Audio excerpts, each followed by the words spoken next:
Bapak-bapak, ibu-ibu, dan segenap pemirsa TV One di seluruh tanah air yang saya cintai. Inti dari ajaran agama adalah tentang akhlak. Itu sebabnya Rasulullah menyatakan, aku diutus ke alam ini hanya untuk satu tugas, memperbaiki akhlak. Kepada siapa kita harus berakhlak? 3. Pertama, kita ini harus berakhlak kepada Allah. Itu yang terpenting dulu. Ini fondasinya. Bagaimana cara berakhlak kepada Allah? Caranya 2. Pertama, jangan menyekutukannya dengan sesuatu pun. Yang kedua, jangan menyembah kecuali hanya kepadanya. Dari sini timbullah etika otonom. Sikap merasakan kehadiran Allah dekat dalam hidup. Itu disiplin paling murni. Ya, Bu? Bu? Iya, matanya ke sini dong. Emang enak kok nggak diliatin. So, disiplin paling tinggi dalam hidup, merasakan kehadiran Allah dekat dalam hidup. Saya sendiri, yang kedua Allah. Saya berdua, yang ketiga Allah. Ini membangun sikap moral, disiplin otonom. Disiplin kita kan sekarang kayak anak muda naik motor itu, Pak. Ngebut, lampu merah, nyodok terus. Di stop sama polisi. SIM, ada, Pak. SNK, punya, Pak. Tahu lampu merah? Tahu, Pak. Kenapa jalan terus? Saya nggak tahu, ada Bapak. Disiplin kita ya begitu itu. Disiplin kita ya begitu itu. Maka konsep disiplin ini tuangkan dalam syariah agar manusia sebagai makhluk yang mulia hidup secara manusiawi. Bahwa laki-laki senang sama perempuan. Senang nggak? Normal. Kalau nggak senang saya ragu-ragu itu. Perempuan suka laki-laki normal. Islam membentuk disiplin lewat namanya syariah. Kau laki-laki suka apa perempuan? Perempuan suka sama, oke, boleh. Lewat sini loh. Lewat pintu yang disebut nikah. Nikah. Ayam nggak punya disiplin. Kalau sudah datang syahwat, jadi nggak peduli banyak orang apa enggak. Dan nggak usah peduli ini ibu saya apa bukan. Namanya juga ayam. Itulah salah satu keuntungan kiai dalam Islam, kiai boleh kawin. Jujur Pak, saya kalau kiai nggak boleh kawin, saya pilih berhenti jadi kiai, Pak. Rontok rambut, Pak.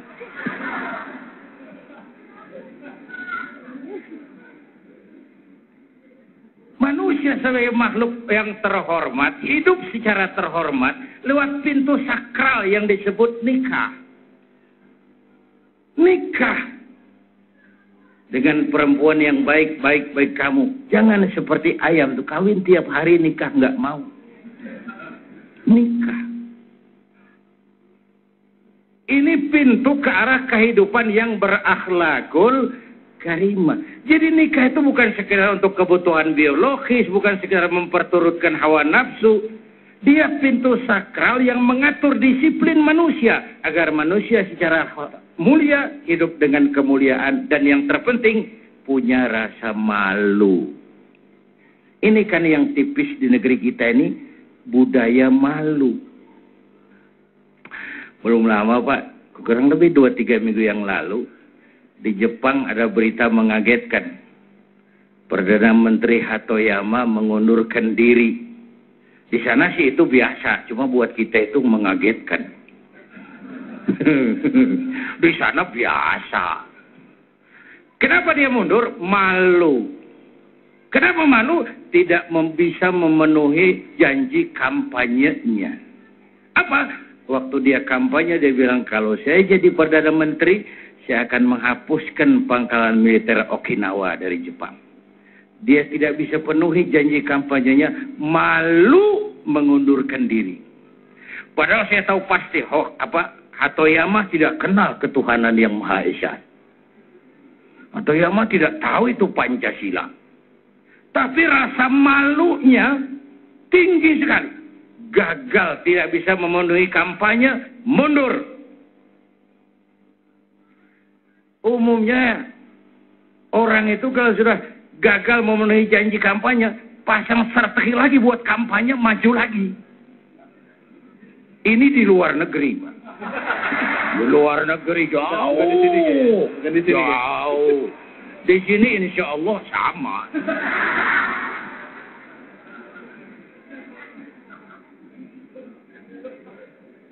Di Jepang, kereta api tabrakan, Menteri Perhubungan mundur. Kenapa? Malu. Di kita, petugas palang pintu dipecat. Jadi jauh levelnya dari petugas palang pintu ke menteri. Kenapa? Yang laris di negeri kita apa? Kambing hitam. Itu laris sekali, Pak. Orang banyak beli kambing hitam. Apalagi tukang kompor. Laris. Tukang kipas.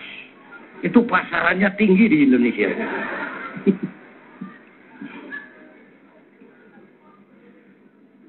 Kemelutnya dalam bidang penegakan keadilan juga begitu. Ada orang teriak, ada maling sapi tuh. Yang dibilang maling sapi nunjuk lagi, alah dia juga nyolong ayam. Kapan mau beres urusan? Nanti yang nyolong sapi cari dari lagi. Demi Allah, Pak, saya nggak nyolong sapi. Saya tuh nyolong tambang. Cuman saya nggak tahu ujungnya ada sapi. Lebih enteng lagi ukurannya. Jadi pabaliut. Karena kita nggak dewasa. Akhlak kepada Allah. 13 tahun Nabi melaksanakan ini di Mekah. Menanamkan tauhid, menanamkan akhlak kepada Allah, pasang pondasi. Dengan hitungan, kalau pondasi kuat, apapun yang mau bangun di atasnya aman. Kalau pondasi rapuh, bangunan runtuh. Bangunan bagaimana pondasinya. Orang hidup bagaimana kualitas keimanannya. Kita tidak mungkin membendung teknologi modern. Itu sebabnya dari awal Quran kasih peringatan, Iqra, tapi harus bismi rabbika. Kalau Iqra dilepaskan dengan bismi rabbika, sekarang hasilnya ilmu pengetahuan jadi bencana. Hasil teknologi jadi musibah. Karena Iqra tidak bergandengan dengan bismi rabbika. Baca, tapi harus dengan nama Tuhanmu. Bapak Ibu pemirsa TV One, ada sebuah hadis berisi tentang analisa ke depan.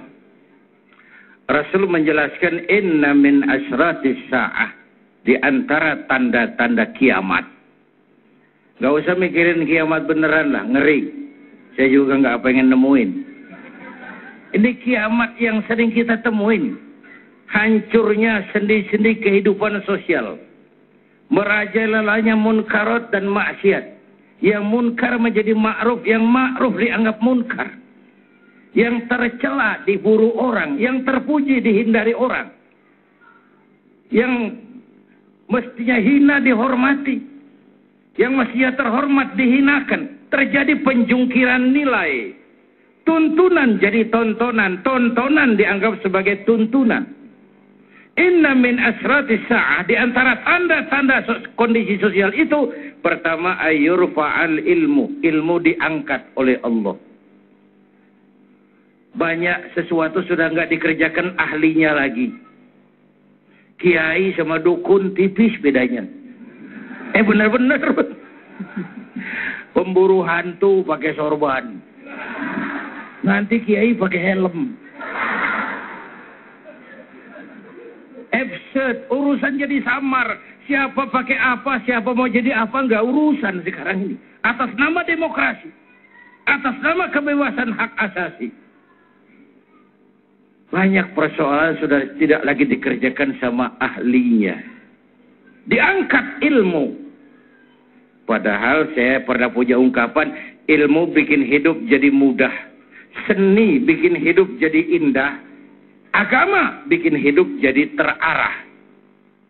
Dengan ilmu hidup jadi mudah. Abad kita sekarang kan knob life. Hidup tekan knob.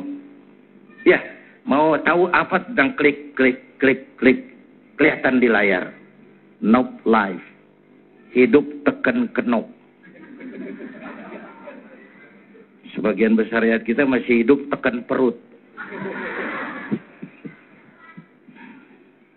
Ilmu bikin hidup jadi mudah.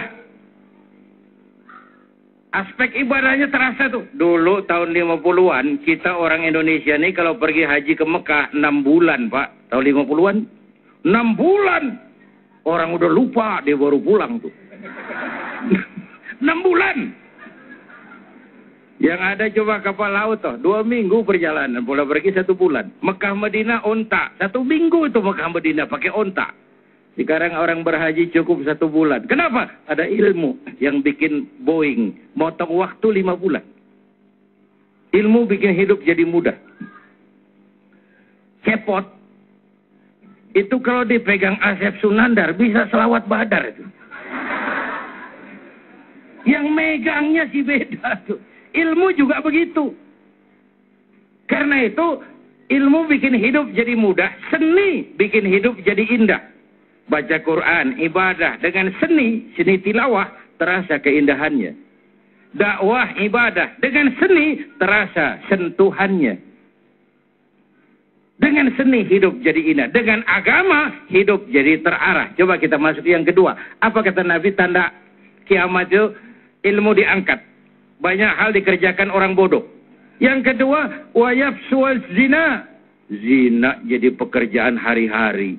Jadi pemandangan umum, dianggap biasa, tidak tabu lagi. Orang lebih menghargai selingkuh daripada poligami. Ayo ngaku.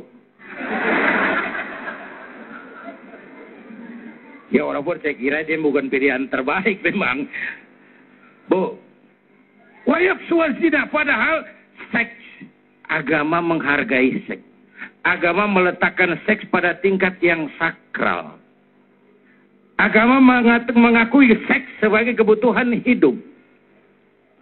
Tapi agama memberikan jalan formal supaya bisa dinikmati dengan tenang dan enak. Contoh, kucing. Tahu kucing? Kucing, Bu. Kalau kita yang ngasih ikan, kucing makannya tenang. Tenang. Kenapa? Dia sadar nuraninya itu. Ini ikan resmi. Ya, saya nggak nyolong, ini yang punya, yang kasih. Tenang dia makan. Tapi kalau dia nyolong, coba lihat, kucing kalau makan ikan boleh nyolong, nggak tenang makannya itu. Cari kolong tempat tidur, tengok kiri, tengok kanan. Ada piring jatuh, kabur kencang. Kucing ngerti saya nyolong. Seks juga gitu. Seks juga gitu.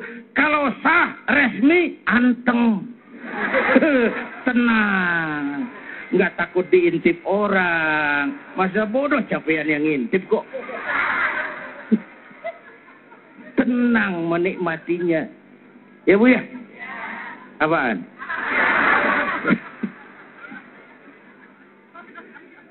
Coba Quran bicara seks itu sopan sekali bahasanya. Coba nisa'ukum harsul lakum. Masya Allah, Quran tinggi bahasanya, sopan kalimatnya, dalam filsafatnya. Istrimu adalah sawah ladangmu. Ya Allah. Sawah. Istrimu adalah sawah ladangmu. Cangkulah sawah ladangmu menurut cara yang kamu suka. Teknik mencangkul terserah kamu. Nyangkul sambil mundur juga boleh. Asal yang dicangkul sawah sendiri. Nah, ya. Jangan coba-coba nyangkul sawah tetangga. Baik, terima kasih banyak, Kiai. Jadi mesti nyangkul ini nyangkul sawah sendiri ya. Jadi tadi, Kiai, lebih baik poligami, Kiai ya? Saya nggak bercanda, Kiai. Saya nggak bilang begitu. Ya, Cuma saya setuju kalau ada pendapat begitu. Ini ilmu Pak Priyo. Baik, kita jawab dulu. Halo, assalamualaikum. Assalamualaikum. Waalaikumsalam warahmatullahi wabarakatuh. Bapak siapa di mana nih, Pak? Bapak Waldi. Bapak Waldi Di Cawang. Cawang. Silakan Pak Waldi. Pertanyaannya apa kepada Kiai? Assalamualaikum Pak Kiai. Waalaikumsalam. Saya mau nanya ke Kiai, bagaimana hukumnya kalau berzina? Wah. Bagaimana hukumnya kalau berzina? Mas Waldi, maaf. Pernah melakukan? Enggak, belum. Wah, jangan. ya, baik. Ini kayaknya udah berniat nih, Kiai. Oke, Pak Waldi, terima kasih banyak. Ya. Baik. Kiai, jawaban Kiai nanti akan diberikan kepada Anda. Apa hukumnya berzina? Jangan kemana-mana, tetap di Damai Indonesiaku. Bapak, Ibu, dan pemirsa TV One yang saya cintai. Tadi ngomong apa sih? Hah? Poligami. Zina dikerjakan terang-terangan. Tanda kiamat. Orang merasa itu lumrah saja. Lalu tanda berikutnya wa yushrabal khamru. Arak jadi minuman kebanggaan. Apalagi sekarang oplosan tuh. Udah berapa banyak yang jadi korban. Dan ini terus terang saja tidak kurang peran dari apa yang namanya media. Kita nggak bisa nyalain medianya barangkali. TV kita nggak bisa salahin. Yang megang remote.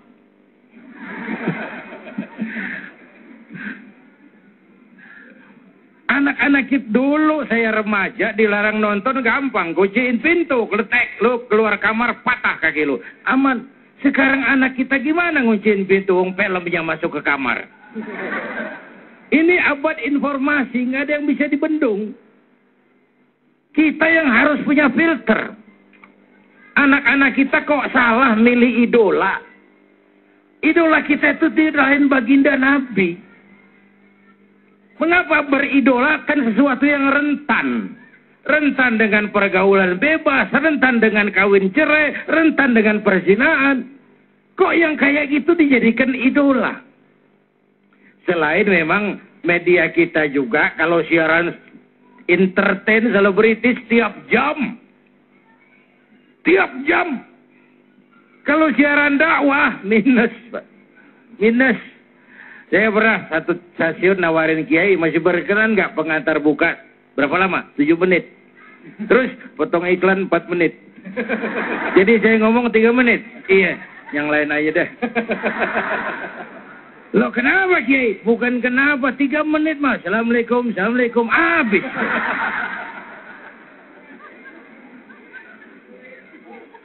Nanti yang malam ada lagi tuh, 25 menit, 45 menit, siaran dakwah. Formatnya dibikin murni entertain.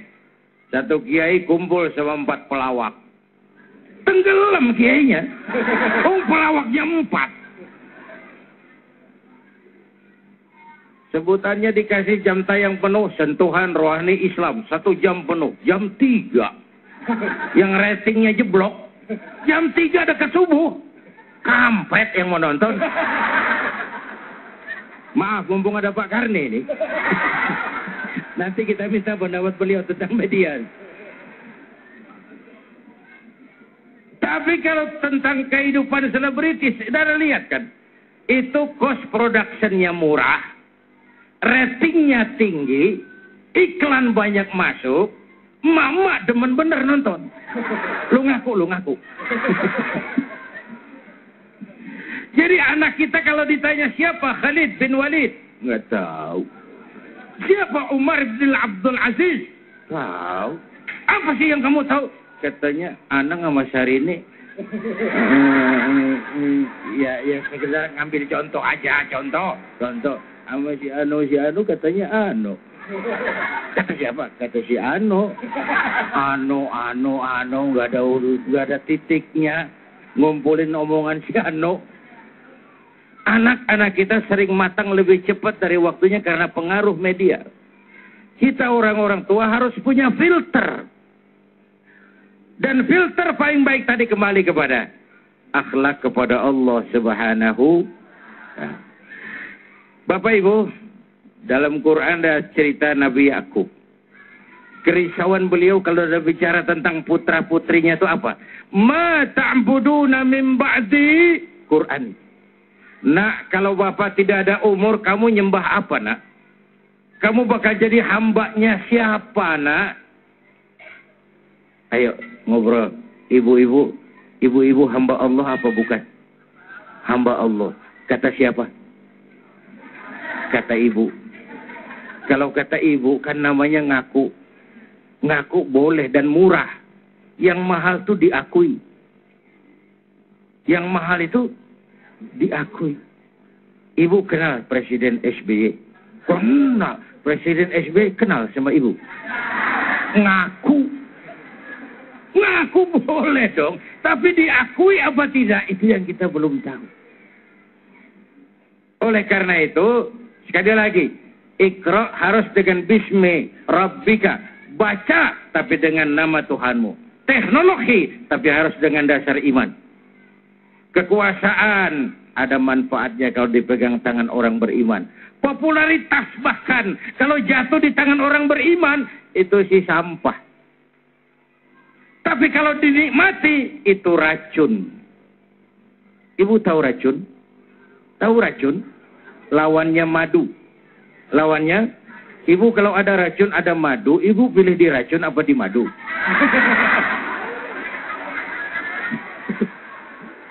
Dua-duanya racun katanya. Baik, terima kasih banyak Kiai. Masih ada satu pertanyaan yang tadi belum dijawab Kiai sebenarnya. Hukumannya untuk pezina itu apa sih Kiai? Ya, sebelum nanti kita masuk ke jeda, mungkin bisa dijawab dulu Kiai tentang masalah perzinahan ini. Hukumnya apa di Islam? Iya, dalam fikih zina itu dua macam. Ada zina muhsan dan ghairu muhsan. Zina muhsan, zina yang dikerjakan oleh orang yang sudah berkeluarga. Itu hukumannya lebih berat. Dipendam badannya separuh badan, dilempari batu sampai mati. Ada yang ghairu muhsan, belum berkeluarga, belum bersuami istri. Itu dirajam, dicambuk sebanyak 100 kali punggungnya. Tapi yang lebih berat saya mau sampaikan bukan itu. Sanksi sosial, Pak. Sanksi sosial. Masyarakat itu punya hukum yang tidak tertulis, tapi kekuatannya lebih dahsyat dari hukum tertulis. Itu yang luar biasa. Sama juga kalau suami ibu korupsi, ibu ke pasar, pedagang pada bisik, bininya koruptor. Ini hukum sosial. Anak kita pergi sekolah, anaknya koruptor. Ini hukum sosial, lebih berat daripada hukum. Dan saya tidak suka membagi-bagi dosa, ada dosa kecil, dosa gede. Itu pada tingkatan awam. Tapi pada tingkatan batin kita lebih tinggi, jangan lihat besar kecilnya dosa yang kau kerjakan dong. Tapi lihat kepada siapa dosa kau lakukan. Jangan juga lihat besar kecilnya sebuah nikmat, tapi lihat siapa yang kasih itu nikmat. Saya kasih contoh, ibu ketemu Presiden SBY, dikasih duit 10.000 rupiah, seneng nggak? Kemana-mana cerita nggak?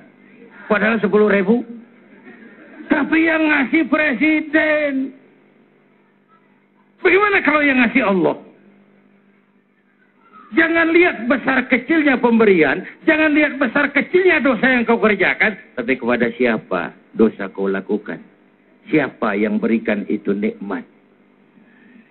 Dan nikmat akan berubah menjadi bencana. Kalau kita tidak pandai mensyukurinya. Popularitas, penghargaan orang, itu sering jadi racun. Ya Bu ya? Apa sih bedanya saya dengan saudara-saudara? Sama, kita kesini untuk cari ridho Allah. Sama. Cuma saya ngomong, saudara dengerin. Apa berarti saya lebih hebat dari saudara? Setan. Nggak ada bedanya. Saya bisa ceramah juga karena ada yang dengerin. Benar. Baik. Hebat saya pidato 2 jam, menggelegar, berkobar, membakar. Yang dengerin nggak ada. Paling kata Hansip itu Ustaz sudah lama begitu ya. Terima kasih banyak Kiai. Kita akan lanjutkan lagi. Tadi Kiai sempat menyinggung tadi mengenai masalah pergaulan bebas ya. Bahwa ada peran media juga. Kebetulan di sini ada Pak Karni Ilyas Pak. Nanti mohon izin Pak. Bisa diskusi tentang peran media Pak ya. Jangan kemana-mana, tetaplah di Damai Indonesia. Ya pemirsa Damai Indonesiaku dimanapun saja Anda berada. Apa tadi yang kita saksikan ada sebuah peristiwa yang terjadi di negara kita tercinta ini. Ramai atau marak tentang penculikan anak. Bahkan ada isu dikatakan bahwa anak ini diculik dan organnya itu dijual. Nah, sebenarnya masih ada kaitan juga dengan apa yang kita bicarakan tentang masalah berjanji, mana peran keluarga ini begitu penting. Di mana peran orang tua dalam mendidik anak, mengawasi anak begitu penting. Tapi kadangkala kita sering bingung gitu. Kita sudah mendidik anak kita, memasukkan anak kita dalam sekolah yang mungkin muatan agamanya sudah terjamin. Kita di rumah juga sudah mendidik anak kita untuk sholat. Kadangkala kita berkomunikasi sama anak kita. Tapi kenapa kok masih ada aja kecolongan? Masih ada aja anak-anak kita yang mungkin ya mereka terjerumus melakukan pergaulan bebas ataupun melakukan misalnya coba narkoba dan lain sebagainya. Kiai, kenapa hal ini bisa terjadi, Kiai? Silakan, Kiai.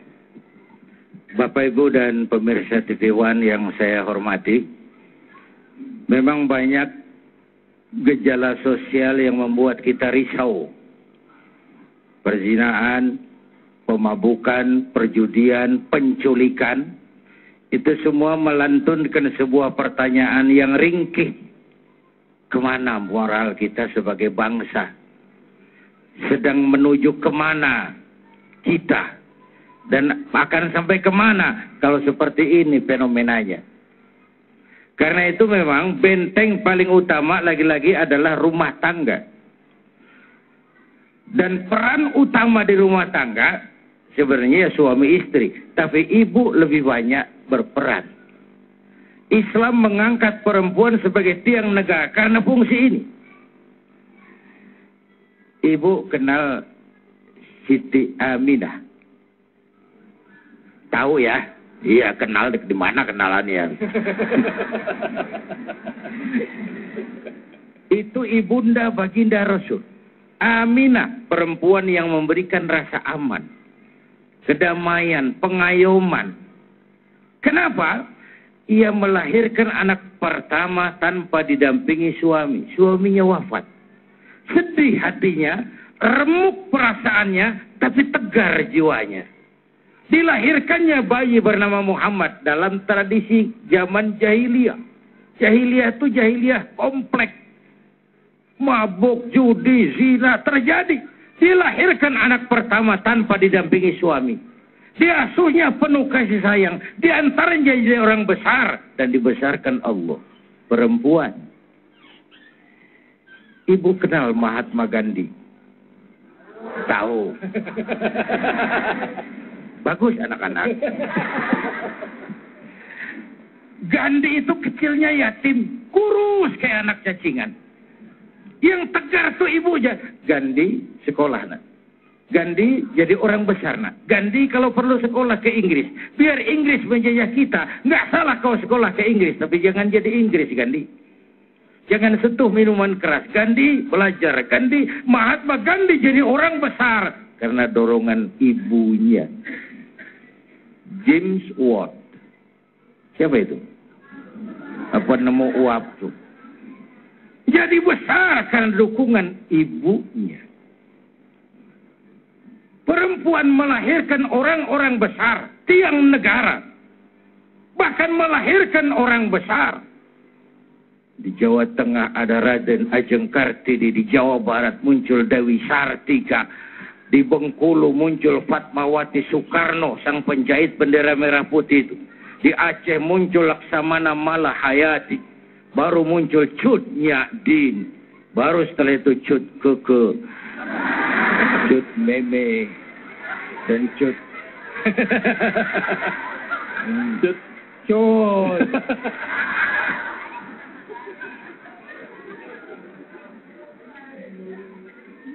Jadi basic utamanya memang Al-Bait, Madrasatul Ula, rumah tangga sekolah yang pertama. Guru anak-anak kita, ibu bapaknya. Ini sekarang zaman kita, banyak orang bisa memberi contoh, tapi sedikit orang bisa menjadi contoh. Memberi contoh mudah, jadi contoh sulit. Banyak kita memberi contoh tapi tidak menjadi contoh. Apa tadi chatting? Ya, kalau misalnya chatting, bilang sayang itu termasuk perzinahan nggak terhadap lawan jenis yang bukan suami? Ya, pertama larangan Quran itu la taqrabuz zina. Jangan dekati perbuatan zina. Dalam hal ini ada dua hal. Pertama, zinanya itu sendiri. Yang kedua, hal-hal yang mendekatkan kepada zina. Termasuk ucapan-ucapan yang merangsang. Walaupun itu dianggap zina, tapi bukan zina tadi. Zina ucapan, zina mata. Itu kan ada form-forsinya sendiri. Saya malah menganjurkan kalau mau menggunakan kata-kata mesra, pakailah di rumah tangga. Untuk suami istri. Karena itu yang dicontohkan Nabi. Kalau baru pacaran ya rentan. Memang pacaran itu, cinta itu kan semua indah. Indah. Tapi bagaimana mempertahankan itu yang dicontohkan Nabi. Coba. Bertahun-tahun menikah dengan Siti Aisyah. Rasulullah memanggil istrinya Humairah. Wahai yang kemerah-merahan. Panggilan yang mendatangkan rasa, mengembalikan keharmonisan yang hilang, mengembalikan kehangatan yang lenyap. Justru suami istri yang harus pakai kalimat merangsang, Bu. Bu. Bu. Biasakan semua bapaknya anak-anak. Nabi bertahun-tahun menikah, manggil Aisyah Humairah, wahai yang kemerah-merahan. Cantik kali panggilannya. Kita kadang-kadang jujur tapi nyakitin. Istrinya hitam, sini hitam. Perlu kalimat-kalimat indah, mesra, mengembalikan kehangatan, mengembalikan keharmonisan. Perlu, tapi pakai untuk suami istri. Buat anak-anak kita, boya yang wajar saja, jangan berlebihan. Itu saja saya kira. Yang kedua tentang syariat. Ada fungsi, ada posisi. Syariat Islam itu kan tujuannya pertama, wataknya itu pertama, al-musawat bainan nas fi takalifil ahkam. Semua orang sama dalam berhadapan dengan hukum. Kalau ini watak syariat, ini juga lah tujuan kita membangun negara hukum. Yang kedua, syariat itu punya watak taklilut takalif, menyedikitkan beban. Sholat kalau tidak mampu berdiri, boleh duduk. Yang ketiga, ada mulharaj, ada tahapan dalam pelaksanaannya. Karena itu yang tidak disukai Islam adalah sikap yang berlebihan. Cintailah sesuatu sekedarnya. Bencilah sesuatu sekedarnya. Jangan mengidolakan orang berlebih-lebihan. Satu saat kenyataan tidak menguntungkan, kita akan kecewa juga berlebihan. Yang wajar-wajar saja. Cintailah yang kau cintai sekadarnya, karena boleh jadi besok dia kau senangi. Bencilah yang kau benci sekedar saja, karena boleh jadi besok dia kau sukai. Sederhana dalam bersikap. Sebuah episode di zaman Nabi Isa. Ada orang menarik-narik perempuan, minta dijatuhi hukuman karena dia berzina. Nabi Isa diam saja. Ya Isa, tegakkan hukum, rajam dia. Diam saja Nabi Isa. Akhirnya masyarakat marah. Setelah masyarakat marah, Nabi Isa bilang begini saja. Siapa yang diantara kamu merasa tidak punya dosa, silakan hukum ini perempuan. Akhirnya majelis bubar. Ini sebuah potret. Jangan berlebihan. Kita ini kalau melihat orang salah kan rasanya kita suci benar. Ya, padahal kita mungkin enggaknya bukan enggak zina, tapi enggak ketahuan gitu.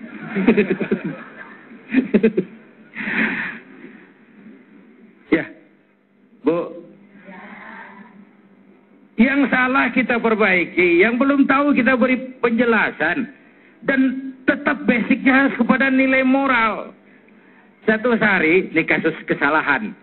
Rasul sedang kumpul di masjid bersama sahabat. Tidak usah bayangkan masjid kita lah. Di masjid zaman Rasul, tiangnya batang kurma, batasnya pelepah kurma dilengkung-lengkung.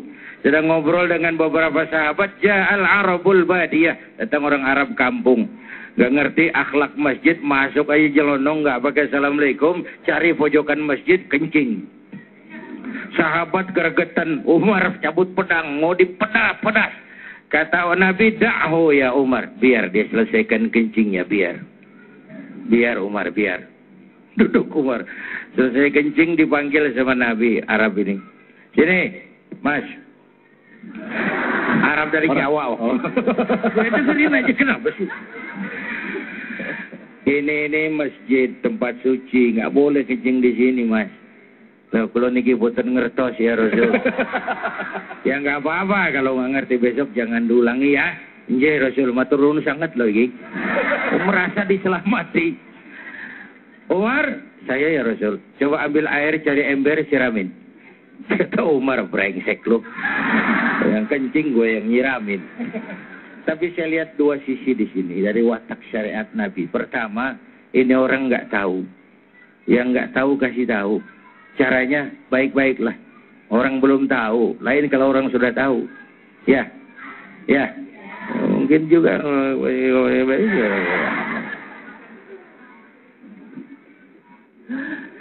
Kiai, berarti syariat ini bisa diterapkan di Indonesia, Kiai?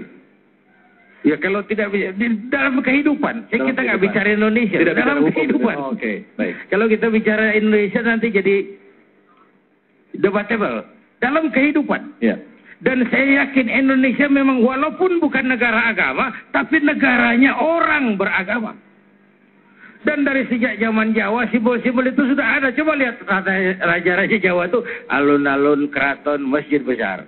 Masjid besar, alun-alun keraton.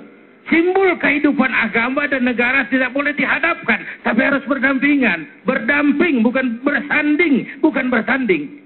Jangan hadapkan agama dengan negara, itu nggak menguntungkan.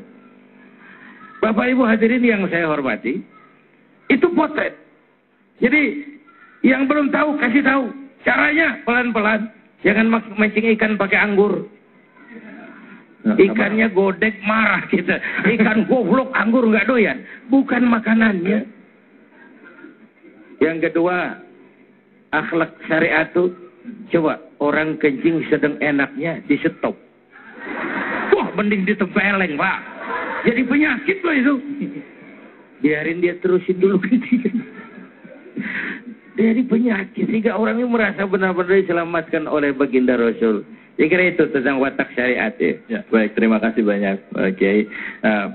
Pak Karni, tadi kita bicara bahwa sekarang ini orang banyak beranggapan bahwa media memiliki sumbangsi yang cukup besar juga untuk perilaku bebas di Indonesia saat ini. Bagaimana filter terhadap media itu masih kurang gitu. Nah, sekarang bagaimana? Apakah kita bisa menggunakan media ini juga sebagai salah satu sarana kita? Silakan Pak, bisa berdiri. Salah satu kedudukan saya. Jadi itu. Silakan Pak Kardi, silakan Pak Kardi. Ya, ini kayaknya Pak Ustadz kita Buya Zainuddin udah capek duduk, jadi pengen diri. Ada alasan dia untuk berdiri. Beliau ini sahabat lama saya, ya, Pak Ustadz, hadirin hadirat, pemirsa di rumah. Assalamualaikum warahmatullahi wabarakatuh. Tadi saya ditanya mau bertanya atau tidak, atau menanggapi. Saya bilang nanggapin. Kalau bertanya, saya mau bertanya, apa benar poligami diizinkan? Memang kalau saya baca surat An-Nisa itu ditutup. Hanya kalau kamu bisa berlaku adil, dan Allah sungguh-sungguh tahu bahwa kamu tidak akan bisa berlaku adil. Selesai, Pak Ustaz. Tapi kita fokus kita bukan itu, media.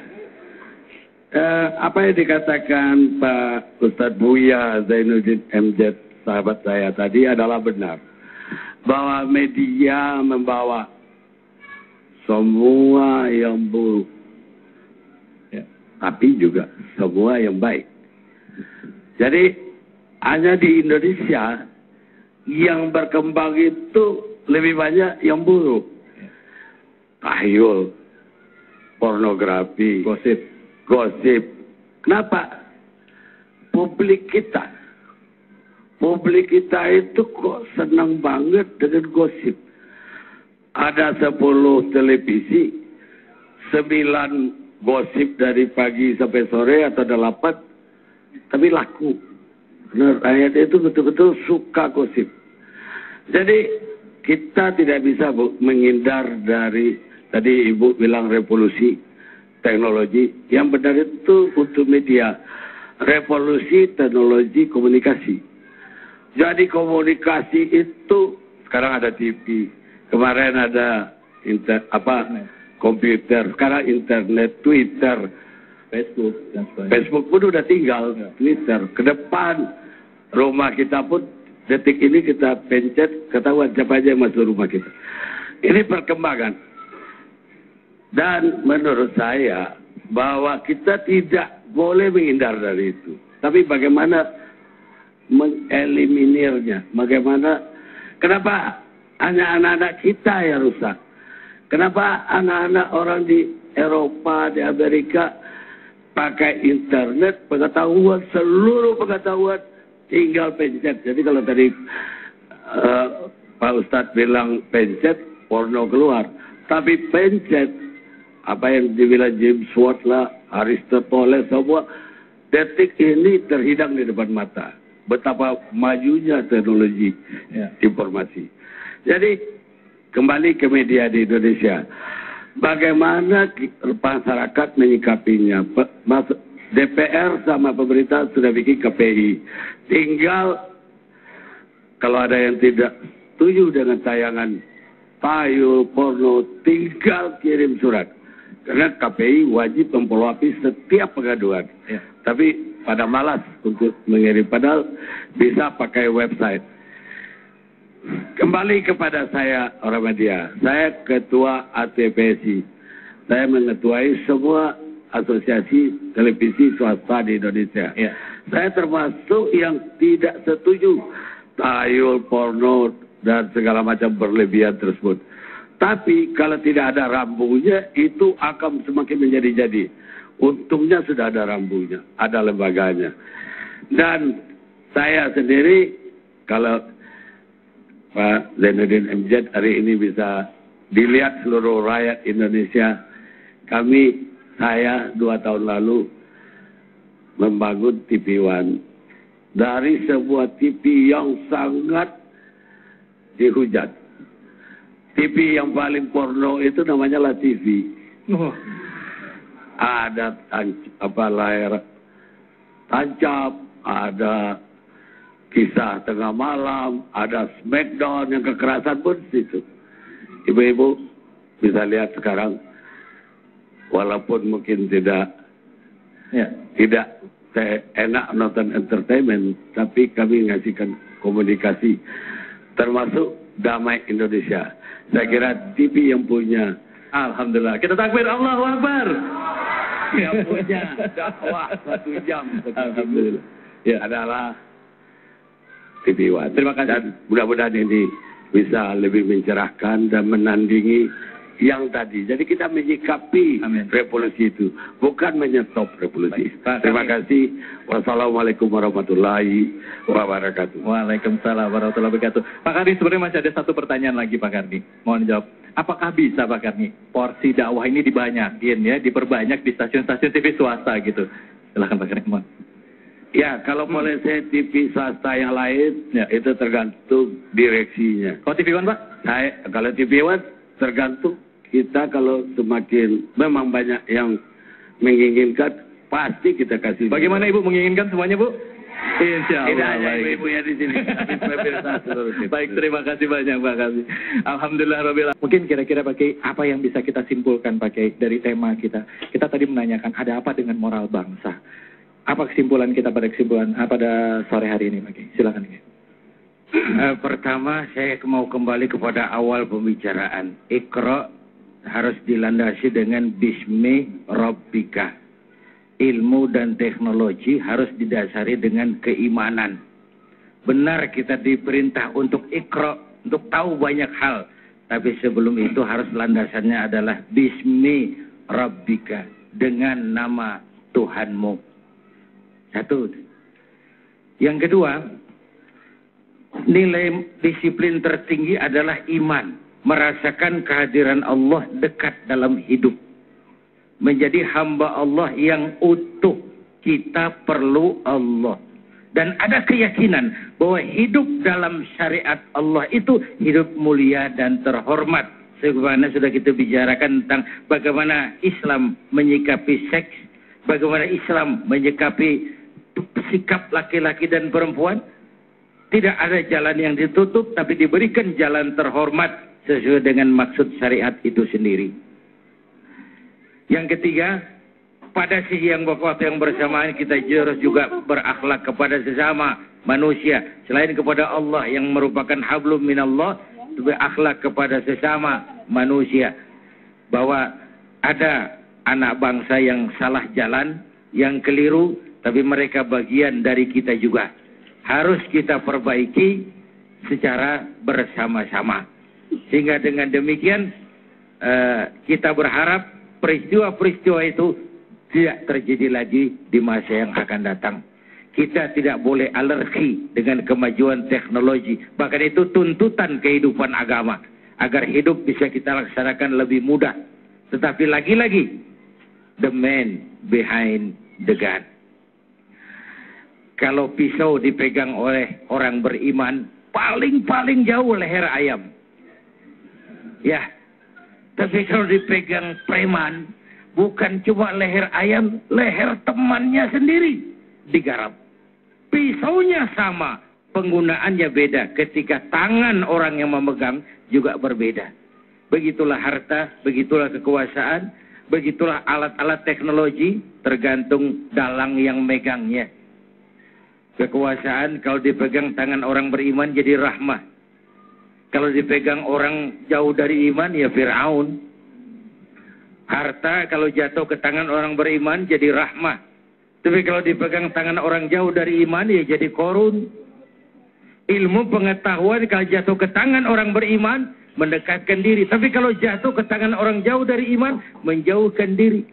Menjauhkan diri dari Allah. Ingat lamunan Dr. Arthur Clarke. Tahun 2010 katanya. Bentar ini nanti 2010 sudah kita lewati. Benar sekarang. Kita sudah hidup dalam abad mechanical educator. Mesin yang bisa ngajar. Sebentar lagi guru akan bangkrut. Dosen gulung tikar. Manusia belajar dari mesin. Tahun 2030 katanya manusia mendekati kecepatan cahaya. Tahun 2040 manusia melakukan penerbangan antar planet. Interstellar flight. 2050 manusia sudah bisa melakukan climate control. Ngatur musim. Bayangin kalau musim sudah diatur, umur dunia di tangan manusia. Tahun 2100 akan terjadi puncak kemajuan ilmu. Manusia tidak perlu mati. 2100 itu sudah ditemukan human immortality. Kekekalan manusia. Para dokter sudah sedemikian jeniusnya. Sehingga ditemukanlah sejenis pil anti malaikal maut. Kira-kira. Tuh. Sampai situ kita kembali ke Quran. Kalla innal insana la yatgha ar-ra'ahus. Manusia sering lupa diri kalau melihat berada dalam kondisi yang mapan. Manusia sering lupa diri kalau merasa kondisinya mapan. Baik kemapanan itu karena popularitas, dikenal orang, karena kekayaan, karena kedudukan. Dikala itu orang mengalami proses degradasi. Kan banyak juga dalam politik orang waktu di bawah teriak, berantas korupsi, ganyang korupsi. Cuma karena belum dapat kesempatan. Begitu naik lebih gila dari yang diteriakin. Itu terjadi di mana saja. Terjadi di proses peluncuran nilai, proses degradasi namanya.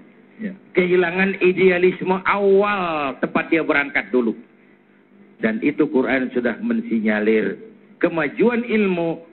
Iqra kalau lepas dari bismi rabbika akan mengakibatkan manusia mengalami proses degradasi. Dikira ini. Terima kasih banyak Pak Kiai. Bismillahirrahmanirrahim. Alhamdulillah rabbil alamin. Shalli wa sallim ala sayyidina Muhammad wa ala alihi wa sahbihi ajmain. Allahumma ya Allah, Engkau Maha Pengasih dan tidak pernah pilih kasih. Engkau Maha Penyayang yang sayangmu tiada terbilang. Dengan sepenuh perasaan dan pengharapan dalam segala kerendahan dan kelemahan, kami bermohon kepadamu ya Allah, berikan kepada kami rakyat dan bangsa Indonesia kekuatan iman untuk menjaga akhlak dan moral bangsa kami. Tautkan hati kami, satukan langkah kami untuk menapak menuju hari esok yang lebih baik dan pasti. Ya Allah, jauhi kami dari pengaruh negatif yang diakibatkan oleh kemajuan teknologi. Ya Allah, selamatkan anak-anak muda kami, generasi muda kami di dunia ini dan di akhirat nanti. Berikan kepada kami pemimpin-pemimpin yang takut kepadamu dan sayang kepada kami. Rabbana atina fid dunya hasanah